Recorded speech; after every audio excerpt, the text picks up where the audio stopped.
I have been looking at the book of Job from the Hebrew text, and we have worked our way up to chapter 1, verse 13.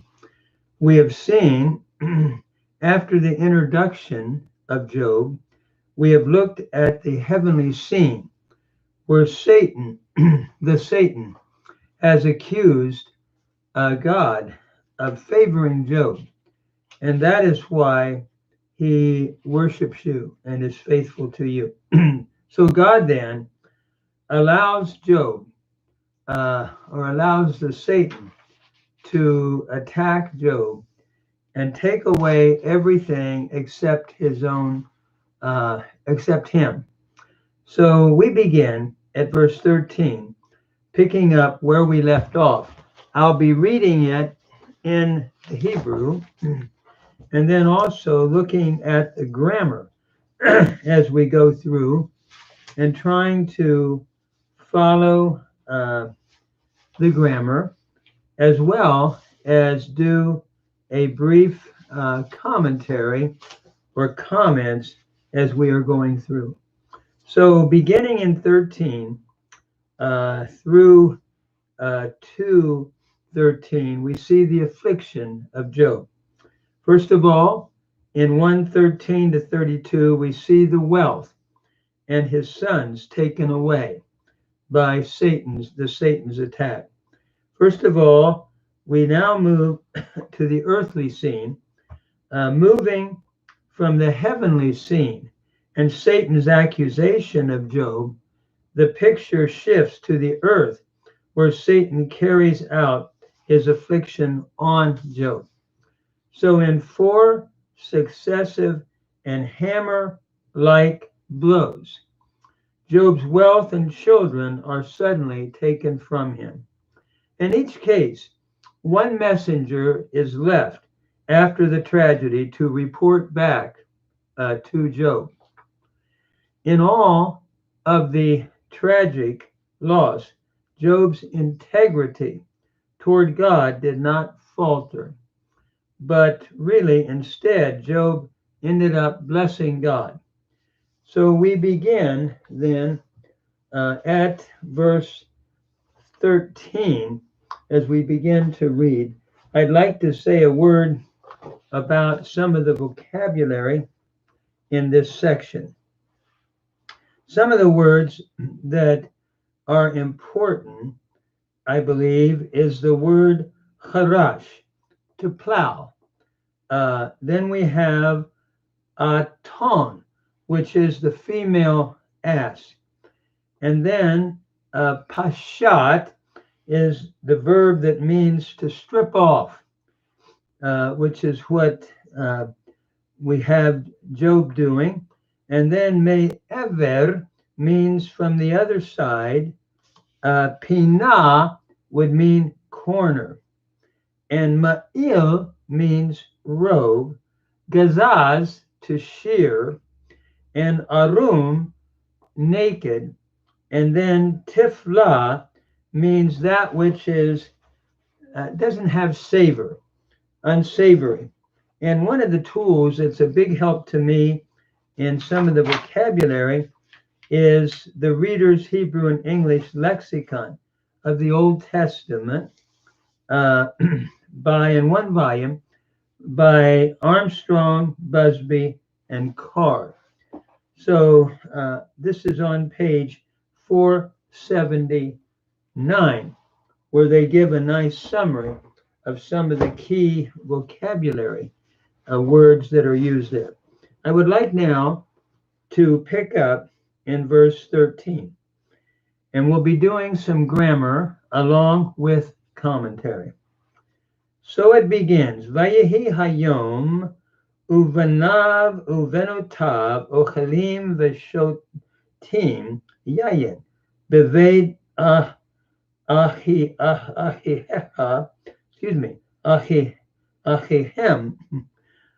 bechod.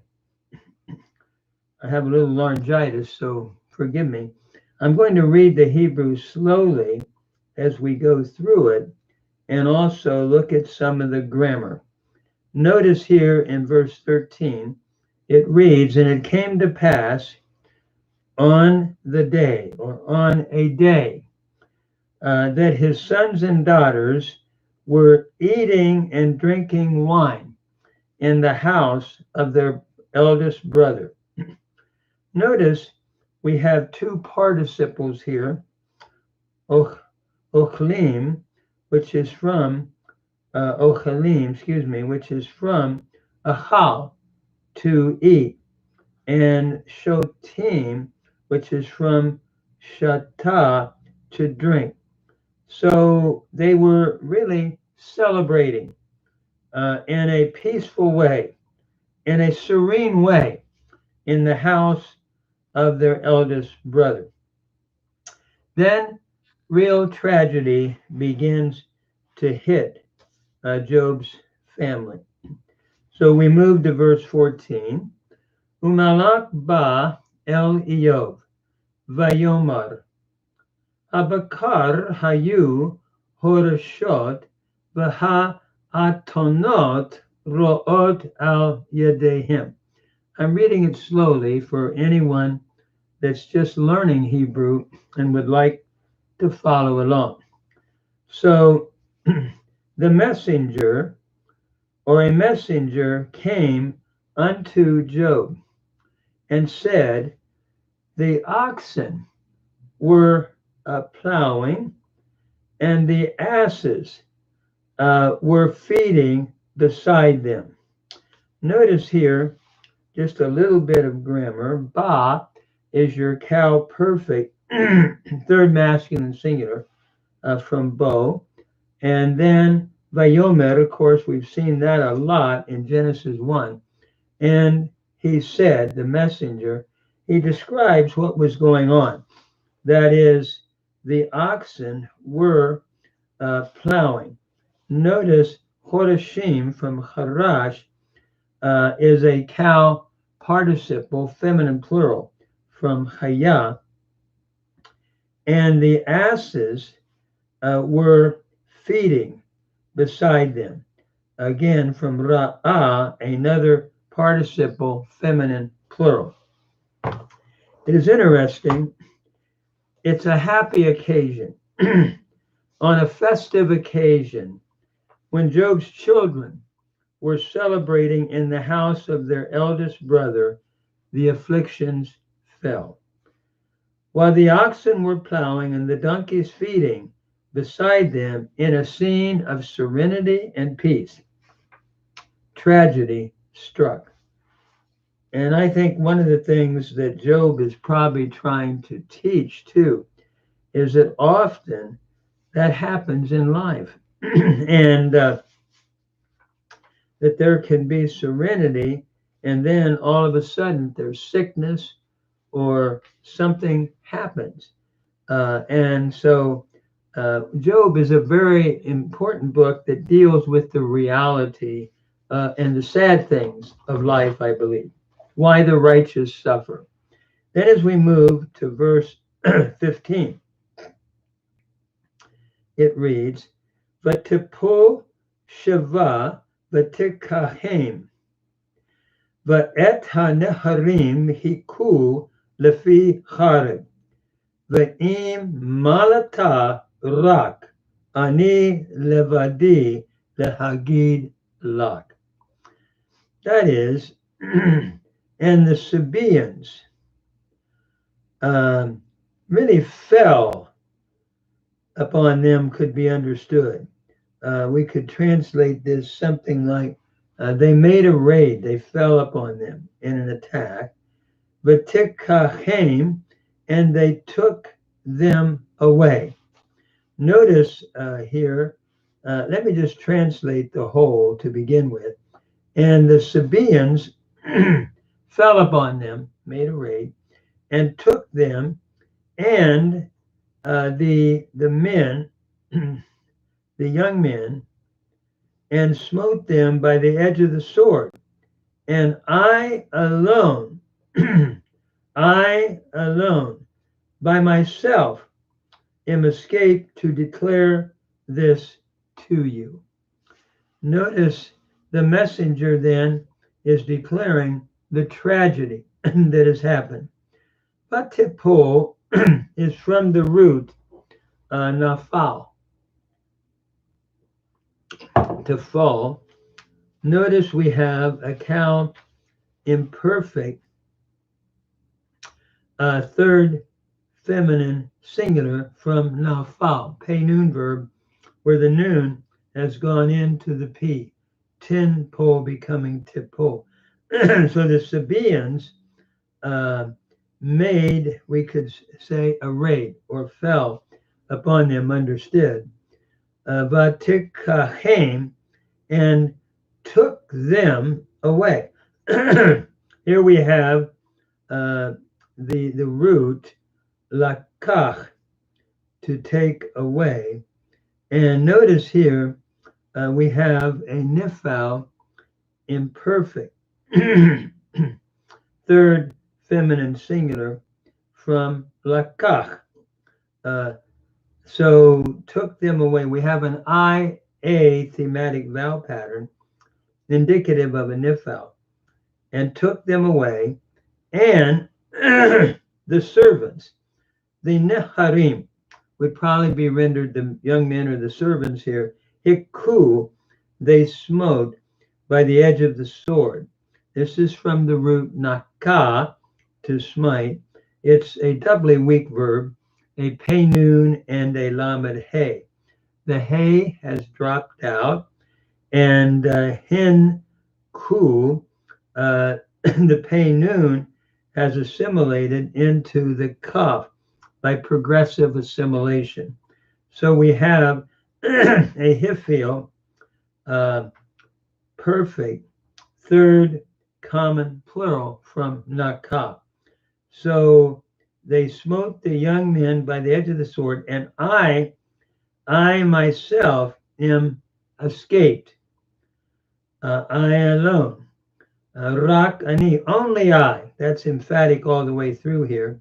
Levadi, meaning by myself or only, am escaped to declare to you. Notice imalata is from malat, which means to escape. Here we have a nifal imperfect, first common singular from malat. So I only am escape to declare to you. Lehagid is from the root nagad.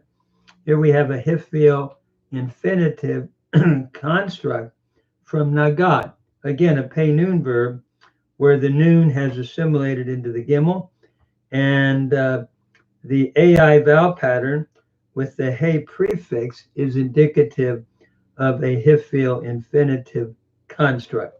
So as we look at verse 15 then, notice a couple things. The tranquil scene of the plowing oxen was abruptly interrupted by a raid from the Sabaeans, who took the oxen and donkeys and killed all but one of Job's attending servants. This tribe descended from Shiva, the grandson of Abraham and Keturah.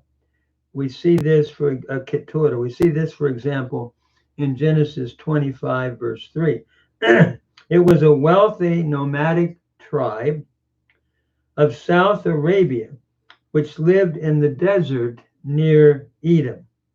The addition of Job's donkeys to their own herds would have increased their wealth greatly. Then we have the repeated statement, I am the only one left.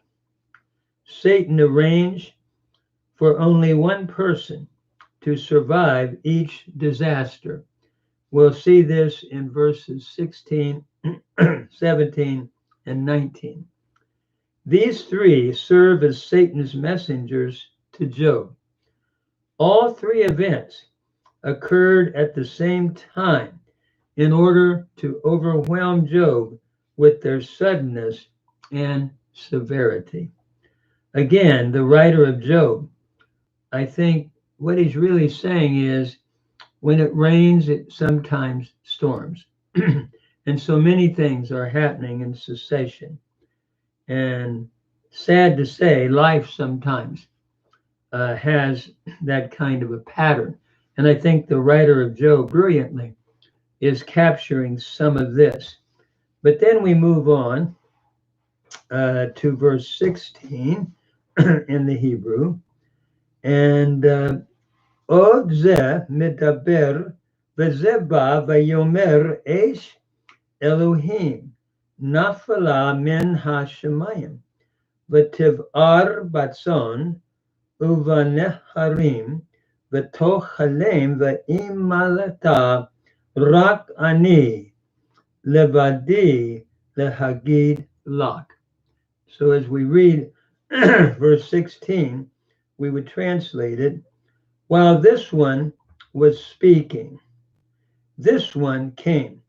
Sort of like, while this one was speaking, another came and said, a fire of God fell from heaven, and it burned up the sheep and the servants, the young men, and it devoured them, and I alone, I myself, am escaped. Only, notice it's emphatic again, only I have escaped alone to tell you. Now, as we look at this verse, Zeh midaber, this one was speaking. Notice midaber is from davar, to speak. Here we have a PL participle masculine singular from dabar. This one, while he was yet speaking, then another, literally this one came, but we could translate it, then another came and said, ba again is your cow perfect, third masculine singular from bo, and said, a fire fell from heaven. Notice nafala is the cow perfect, third feminine singular from nafal, with the suffix showing third feminine singular. And it burned up the sheep, all the sheep. It burned up the sheep. Notice tiv'ar is from ba'ar, to burn. It's the cow imperfect, third feminine singular from ba'ar. It burned up the sheep and the servants, and it devoured them. It consumed them. Tochalem is from achal, and here we have a sort of a collective idea of bringing all this being consumed. Notice, or destroyed. Notice we have a cow imperfect, third feminine singular, plus the pronominal suffix, third masculine singular in the aim. And I alone, only I, by myself, alone, escape to tell you. Again, imalata is a nifal, imperfect, first common singular from malat. So I alone, by myself, am escaped to declare to you. And lehagid again is from nagad, your hifil infinitive construct from nagad. And so as we look at verse 16, when it speaks of the fire of God, while the first messenger was still delivering the tragic message to Job, a second came to tell him that a fire from heaven had destroyed his sheep. And the fire seems to have been lightning that came and destroyed Job's sheep. So then we move on to verse 17. עוד זה מדבר, וזה בא ויאמר כסדים, שמו שלושה ראשים ויפשטו על הגמלים, ויקחום ואת הנהרים הכו לפי חרב, ואימלת רק אני לבדי להגיד לך. That is, and while this one was speaking, then another came. And we have that same expression here, this and this. While this one was speaking, then another came and said, the Chaldeans placed themselves or set themselves in three, can we say, three groups or three heads, three bands. And they have stripped away, they fell upon the camels, and they have taken them away. And indeed, the servants they have smitten with the mouth of the sword, and I alone by myself am escaped to declare to you. Same expression, I alone am left. Notice here, while this one was speaking, midaber, we have another PL, a participle, masculine singular from dabar. Then another came and said, the Chaldeans, samu. This is the Cal perfect, third common plural from sim. It is a middle weak verb. And so the Chaldeans set themselves, meaning to set, seam, or to place, three bands or three heads, and fell upon the camels. Notice Yif Shetu is from Pashat, meaning to fall upon or to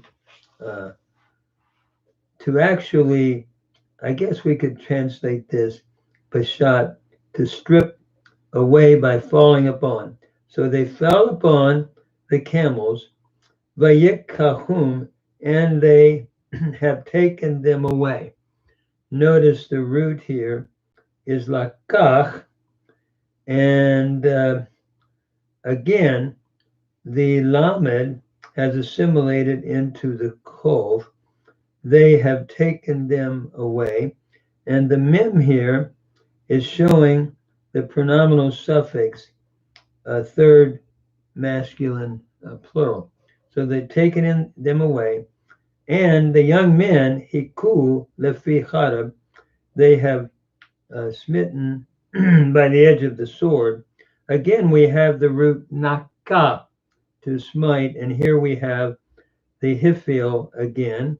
They have caused to smite, third common plural from naka, and I alone am escaped. We have another nifal form, first common singular from malat, to declare to you. Again, the same repetition that we find in the other events that we've looked at here in this section. Notice the Chaldeans. Who were they? In addition to the attack of the Sabaeans from the south, came the attack of the Chaldeans, possibly from the north.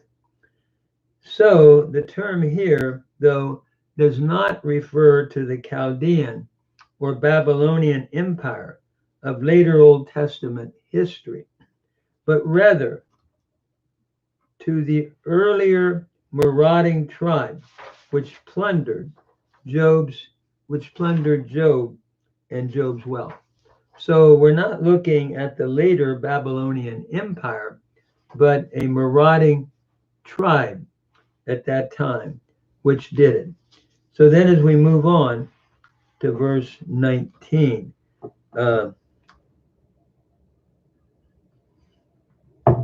Notice it reads, V'hene ruach gedola ba'a me'ever hamidbar, v'yiga be'arba pinot habayit, v'yipol al haneharim, v'yamutu, v'imalata rak ani levadi, v'hagid lot.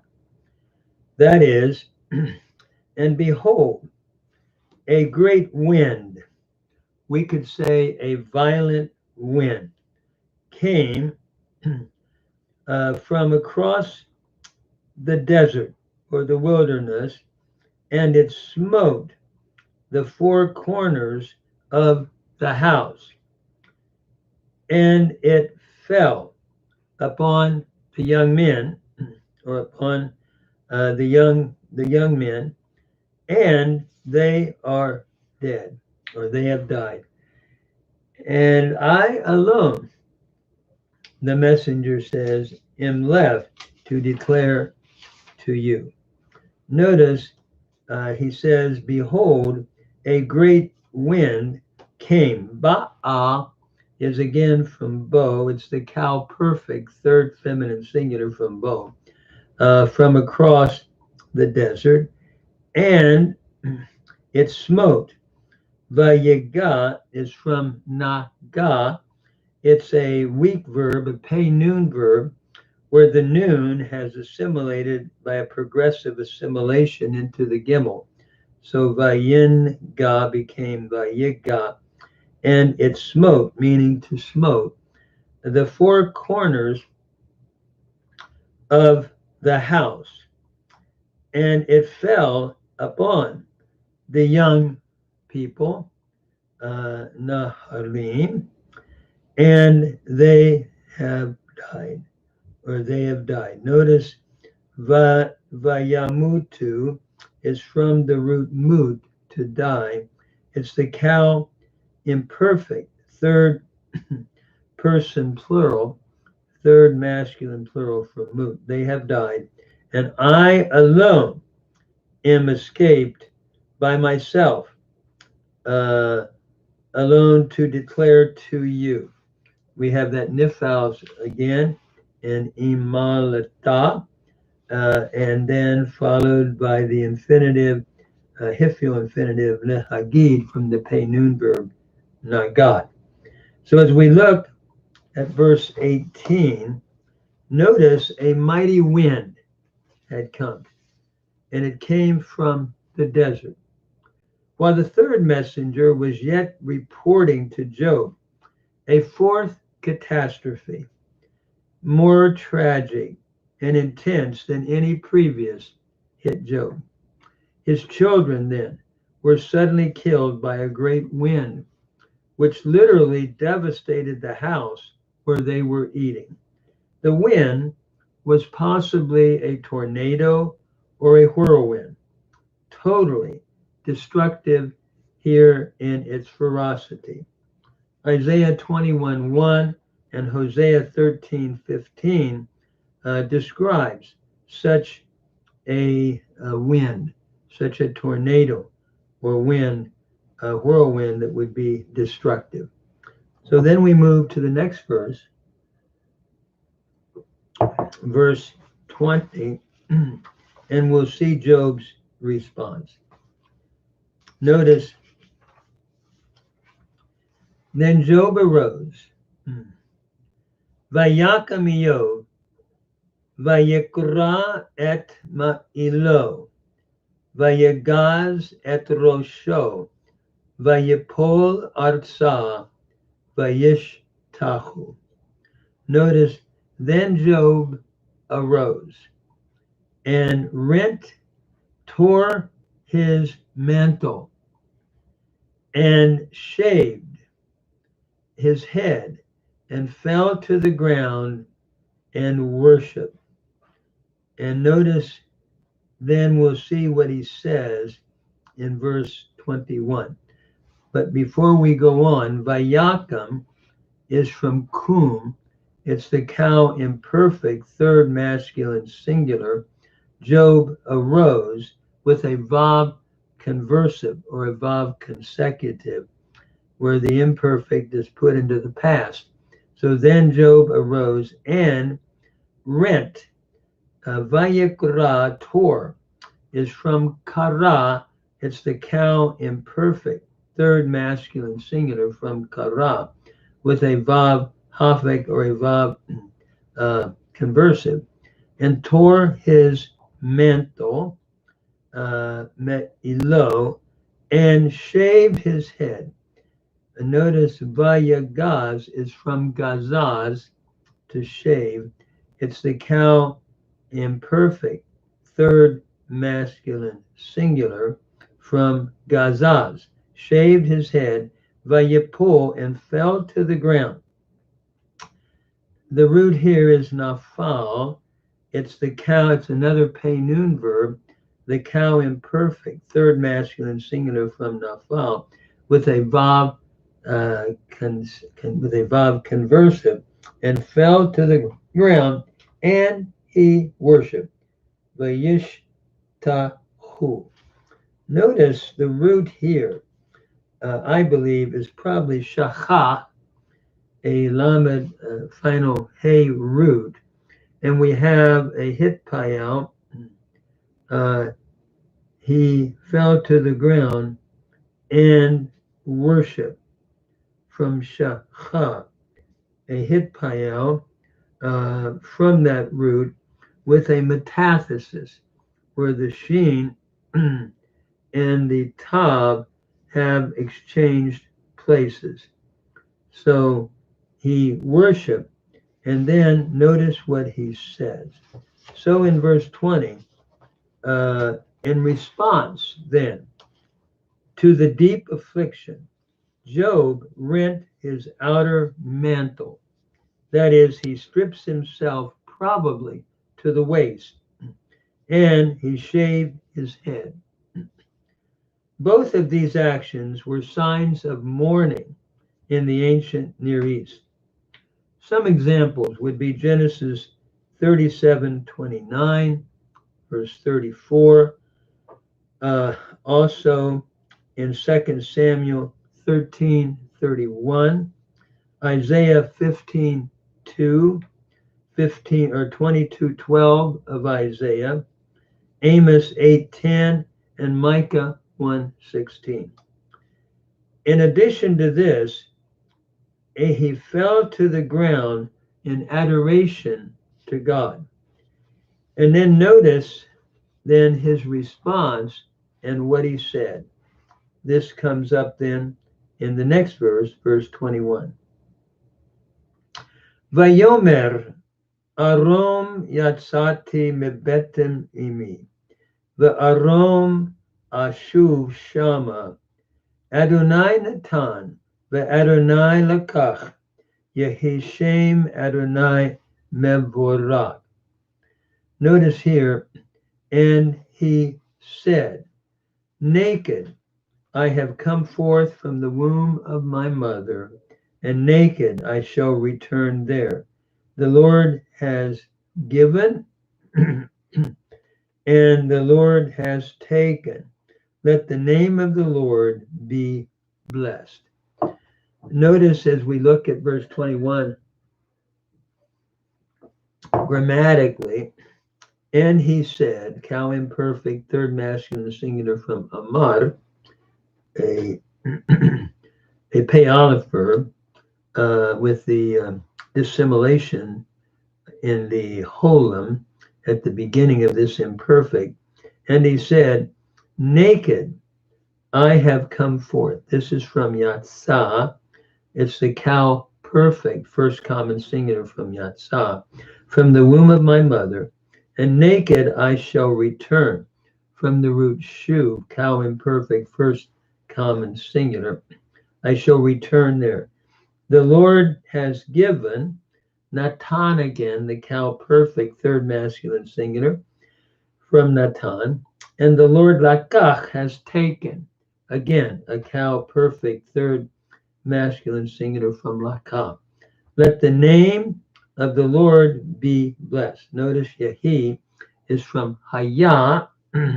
It's a cow imperfect, Joseph, a third masculine singular from Hayah, let the name of the Lord, and it's got a paraphrastic use here with the participle mevorah. Let the name of the Lord be blessed, from barak, to bless. And here we have a puel participle, masculine singular from barak.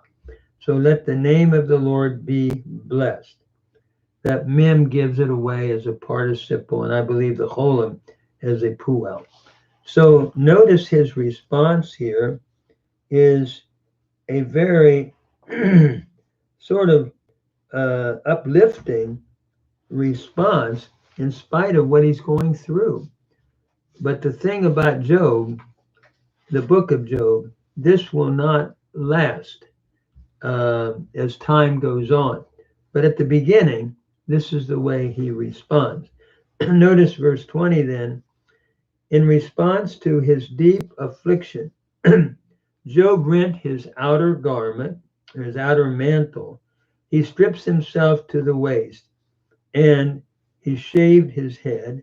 And then he made this statement, as we're seeing in verse 22. In the tragic circumstances, Job does not charge God. Job realizes that he was born with nothing. Everything has been acquired since birth. Now that he has lost everything, he will die in the same manner in which he entered the world, without anything. And by the way, we see similar thoughts in Ecclesiastes 5:15 and also in 1 Timothy 6:7. So instead of cursing God as Satan had expected, Job blesses God. And so, like we said, it's interesting. He starts out very, blessing God, but as time goes on, it'll become more intense. And suffering is that way often. At first, one is in shock and then one accepts it. But then, as this wears on over time, it becomes more and more difficult. And his so-called friends don't help him one bit. They just make it worse, as we'll see, because they're going to blame him that he's been sinful. And this is why this has happened. It is interesting. I think the whole purpose of the book of Job is to show that we can't understand human suffering. It's beyond human comprehension. And to try to explain it, as his three friends are doing, just is wrong. And that's what the theme of the book of Job is about. We know why he's suffering. His three friends don't, and neither does Job know. So it's really beyond our comprehension to understand human suffering, I think, is what the book of Job is trying to say. But then we come on to verse 22. B'chol zot lo chata Iyov v'lo natan tifla le'Elohim. That is, in all this, Job did not sin. Notice chata is the Cal perfect third masculine singular from chata, and he did not ascribe or give something unseemly, an unseemly thing to God. Notice Natan here, again, is the Cal perfect third masculine singular from Natan. So Job concludes, the author of Job concludes this chapter by telling us that he did not attack God for what was happening. And he starts out doing very well. But then as time goes on, the pain of suffering wears on and becomes much more difficult. It's interesting, when naked have I come forth, and naked I shall return. This statement, by the way, is often used in funerals, especially in Jewish funerals. And it is interesting, I think, as we look at life, there's a parable that was told by the rabbis that it had to do with a little fox. And there was this fox, and he saw this beautiful vineyard, and he wanted to go in and taste all the grapes. But he had to go through a little, can I say, opening that was hard to get into. So he dieted till he got thin enough to go through. When he went into the vineyard, he just had a great time. He ate all the grapes and just enjoyed them. But the problem is, when he tried to go back through, he had put on weight. He was a fat fox. And because of that, he couldn't get back through. So he had to diet again to get sufficiently thin to come back through. And after coming through, he then looked at the vineyard and he said, "Vineyard, vineyard, you are so beautiful, but how have you helped me? As I came in, so I go out." And that's true of all of life. We come into this world with nothing, and whatever one accrues, they leave it with nothing. And that's why, for me, as a Christian minister, it's so essential, I believe, that one have hope that someday, by fulfilling, and I see this in the New Testament, redeeming the time, for your toil is not in vain in the Lord, Paul will say in 1 Corinthians chapter 15. So I truly believe, as a Christian, that faith in Christ brings meaning to life. And as one then serves the Lord, Paul will say in 2 Timothy, there is laid up for me the crown of righteousness. And even though in this life, Paul said, I am poor, I have the joy of making other people rich. And rich not in money, but in spiritual richness. And I think a goal of a Christian follower of Christ is that we want to obey him and serve him and love him and be faithful to Jesus Christ. And at the end of life, we will take nothing out of this world, but hopefully then, as Paul writes, there is a crown of righteousness laid up for me, but not for me only, but for all those who love his appearing. Thank you. I hope this is helpful.